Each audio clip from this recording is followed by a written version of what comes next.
अब बेटा हमें पढ़ना है लाइसोसोम।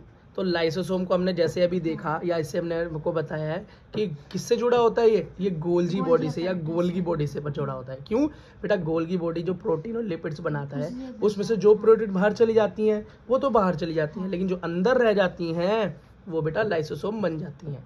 लाइसोसोम किससे बना है? गोल्गी बॉडी से बना है। ठीक। आर मतलब रफ एंडोप्लाज्मिक रेटिकुलम क्या बनाता है? प्रोटीन और एंजाइम। किसके लिए? लाइसोसोम के लिए। अब ये मैं बता रहा हूँ आपको।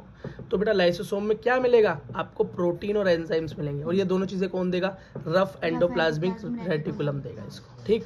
और बेटा सीधी सी बात है, ये बनाई उसी प्रोटीन से है जो कि रफ एंडोप्लाज्मिक रेटिकुलम ने बनाई है। क्यों? क्योंकि बेटा स्मूथ तो बनाता है ही नहीं, है ना। और ये लाइसोसोम बनाई किससे है? प्रोटीन से बना हुआ है। तो वो आएगी कहाँ से? अल्टीमेटली रफ एंडोप्लाज्मिक रेटिकुलम से ही आएगी। ये नॉर्मल सी बात है, इसमें बहुत ज्यादा रट्टाफिकेशन करने की जरूरत नहीं है। बेटा लाइसोसोम के लिए एक चीज और याद रखना, यहाँ पर बता नहीं रखा बेटा, लाइसोसोम को सुसाइडल बैग या आत्मघाती थैली भी बोल देते हैं। आप बोलोगे बस्ट हो जाता है। हाँ, क्योंकि ये बस्ट हो जाता है, सेल डेड होता है, फट जाता है। अब क्यों फट जाता है जरा देखते हैं, इसके बारे में खैर ज्यादा कुछ है नहीं, ये भी नहीं लिखा हुआ आपकी इस बुक में तो कि ये सुसाइडल बैग है, जबकि 9th में तो था। यहाँ नहीं है। देखो बेटा, गोल्गी बॉडी से क्या बना? लाइसोसोम बना। लाइसोसोम का स्ट्रक्चर दिखाया मैंने तुमको। ठीक। ये लाइसोसोम के स्ट्रक्चर में क्या है? देखो बेटा, यहाँ पर प्रोटीन, यहाँ पर क्या बना हुआ है? इसको बोलते हैं प्रोटोन पंप। क्या बोलते हैं? Proton pump. ये अंदर क्या करता है? H+ आयन छोड़ता रहता है, H+ आयन छोड़ता रहता है, H+ आयन का मतलब क्या है? एसिड। क्या बनाता है? अंदर एसिडिक एनवायरनमेंट तैयार करता है। कैसा?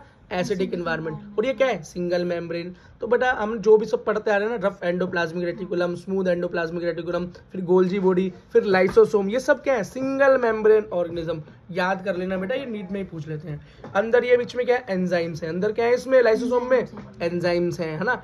अभी देखते हैं एंजाइम करते क्या है। ये एंजाइम भैया प्रोटीन के बने होते हैं, और इनको काम करने के लिए पानी चाहिए। क्या चाहिए? पानी चाहिए। इसलिए इन एंजाइम को हम हाइड्रोलाइटिक एंजाइम भी बोल देते हैं। क्या? हाइड्रोलाइटिक एंजाइम भी बोल देते हैं। क्यों बेटा? ये फूड के डाइजेशन में मदद करते हैं। किसमें मदद करते हैं? फूड के डाइजेशन में मदद करते हैं। ठीक। तो इसलिए हम इन्हें एसिड या हाइड्रोलाइसिस भी बोल देते हैं। क्यों भाई एसिडिक हाइड्रोलाइसिस क्यों बोल देते हैं इस चीज को? क्योंकि एसिडिक एनवायरनमेंट है अंदर, है ना। अच्छा बेटा, जो कार्बोहाइड्रेट को पचा दे वो कार्बोहाइड्रेट, जो प्रोटीन को पचा दे वो प्रोटीएज, और जो लिपिड्स को पचा दे वो लाइपेज। लिपिड क्या होता है बोलो? फैट। प्रोटीएज प्रोटीन, कार्बोहाइड्रेट क्या होता है? कार्बोहाइड्रेट शुगर, है ना। एक और चीज देखो, लाइसोसोम डिफरेंट टाइप के होते हैं, बहुत अलग अलग तरीके के देखने को मिलते हैं लाइसोसोम। कहीं छोटा, कहीं मोटा, कहीं किसी तरीके का, कहीं इसी तरीका। तो इसे हम पॉलीमॉर्फिज्म बोलते हैं। जिसकी बहुत सारी फॉर्म मिले उसे क्या बोलते हैं? पॉलीमॉर्फिज्म। पहले ही पढ़ चुके हैं हम बेटे। अच्छा, इसे बेटा सुसाइडल बैग भी बोलते हैं। क्यों? जब अंदर बेटा बहुत ज्यादा, हाँ, जब अंदर बहुत ज्यादा एसिडिक एनवायरनमेंट हो जाता है, बहुत ज्यादा एसिड तैयार हो जाता है, बहुत ज्यादा एंजाइम्स तैयार हो जाते हैं, तो ये फट जाता है। और जो एंजाइम जो है ना, ये कार्बोहाइड्रेज, प्रोटीएज, लिपिड्स, ये बाहर निकल आते हैं और पूरी की पूरी सेल को पचा जाते हैं, और सेल क्या हो जाती है? मर जाती है, डेड हो जाती है। ये डेड सेल को ही मार डालता है। ठीक है, खुद तो मरता ही है सनम, और तुम्हें भी लेके डूबता है। अगला बेटा एक टर्म और है प्लियोमॉर्फिक। क्या? प्लियोमॉर्फिक। ये प्लियोमॉर्फिक का मतलब क्या है बेटा?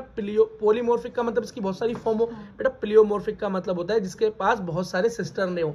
तो गोल्गी बॉडीज के पास क्या है? बहुत सारे सिस्टर ने अलग अलग, तो उसको हम पॉलीमॉर्फिक भी या पीलियोमॉर्फिक भी बोल देते हैं। बहुत ज्यादा इंपॉर्टेंट बात नहीं है, बस आपको पता होनी चाहिए। क्या पता कहीं अटक जाए क्वेश्चन में।